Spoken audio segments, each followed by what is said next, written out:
અરવલ્લી જિલ્લાના બાયડ શહેરમાં મામલતદાર કચેરીને બાયડથી આશરે 5 કિલોમીટર દૂર વાત્રક ખાતે ખસેડવાના તંત્રના નિર્ણય સામે સ્થાનિકોમાં ભારે રોષ જોવા મળી રહ્યો છે। નિર્ણયના વિરોધમાં આજે બાયડ શહેર સંપૂર્ણપણે બંધ રહ્યું હતું। વેપારીઓએ સ્વયંભૂ રીતે દુકાનો બંધ રાખી વિરોધ નોંધાવ્યો હતો।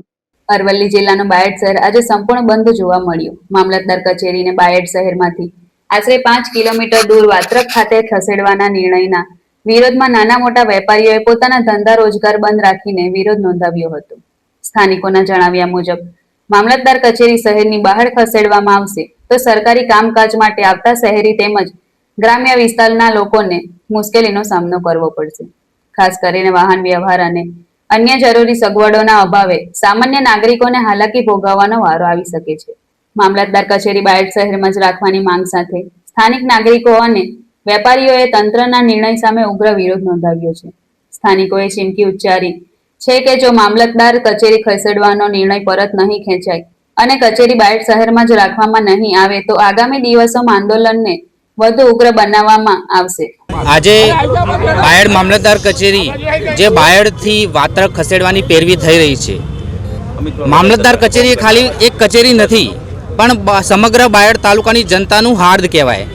નાના મોટા દરેક કામ માટે બાયડના નાગરિકો, વરિષ્ઠો, ગરીબો, વિદ્યાર્થીઓ, ખેડૂતો દરેકને અહીંયા આવવાનું થાય છે અને અહીંયા અલગ અલગ કચેરીઓ જે નજીકમાં છે તેમ છતાં પણ આવો મનસ્વી નિર્ણય કોના માટે લેવામાં આવ્યો, કોના લાભાર્થે આ અહીંયાથી ત્યાં કચેરી ખસેડવામાં આવી છે। અગાઉ અહીંયાના સ્થાનિક આગેવાનો દ્વારા છેક મુખ્યમંત્રી સુધીની આની રજૂઆતો કરવામાં આવી હતી અને ત્યાંથી તત્કાલીન કલેક્ટર શ્રી પ્રશસ્તિ પારીખને સૂચના કરવામાં આવી હતી અને તેઓ અહીંયા જગ્યાઓ જોવા માટે આવ્યા હતા। એમને બાયડ નગરની અંદરની જ 2-3 જગ્યાઓ બતાવવામાં આવી હતી કે જે આપણે મામલતદાર કચેરી માટે પૂરતી હતી, તેમ છતાં એમને આવો મનસ્વી નિર્ણય કેમ લેવો પડ્યો? એમને એવો શું રિપોર્ટ આપ્યો કે મામલતદાર કચેરીને બાયડ નગરમાંથી ખસેડીને બાયડની અસ્મિતાનો વિનાશ કરવાનું વિચારવામાં આવ્યું છે।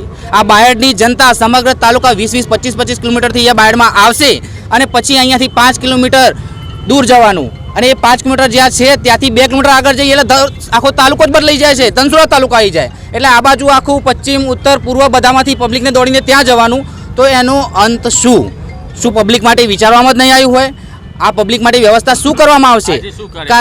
આજે અમે સ્વયંભૂ માટે બધાને આહવાન કર્યું હતું અને ખરેખર અમને ખુદને પણ અચરજ લાગ્યો કે એટલો સુંદર અમને પ્રતિસાદ મળ્યો છે કે સ્વયંભૂ લોકોએ જાતે જ ઇવન નાની લારી સુદ્ધા પણ ખુલ્લી નથી।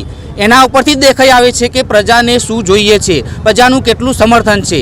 આવનારા સમયમાં પણ અમે જ્યાં સુધી આ બાયડની જનતાની માગણા પૂરી કરવામાં નહીં આવે ત્યાં સુધી વિવિધ કાર્યક્રમો કરી અને છેલ્લે આ માગણી અમારી સંતોષવી જ પડશે અને નહીં સંતોષાય ત્યાં સુધી અમે જન આંદોલન કરતા રહીશું। હું વિરેન ચૌધરી, બાયડનો સ્થાનિક આગેવાન, અને બાયડની અંદર મામલતદાર કચેરી વાત્રક ખાતે ખસેડવાની જે હિલચાલ થઈ રહી છે એની વિરુદ્ધમાં બાયડના પ્રબુદ્ધ નાગરિકો, વેપારીજનો અને સૌ યુવાન મિત્રો વડીલો મળીને સ્વયંભૂ બંધનું એલાન આપ્યું છે, જેને આજે બાયડે સંપૂર્ણ સમર્થન આપ્યું છે અને બાયડથી મામલતદાર કચેરી વાત્રક ખાતે ખસેડવાથી બાયડની પ્રજાને 5 કિલોમીટરનો ધક્કો ખાવો પડશે।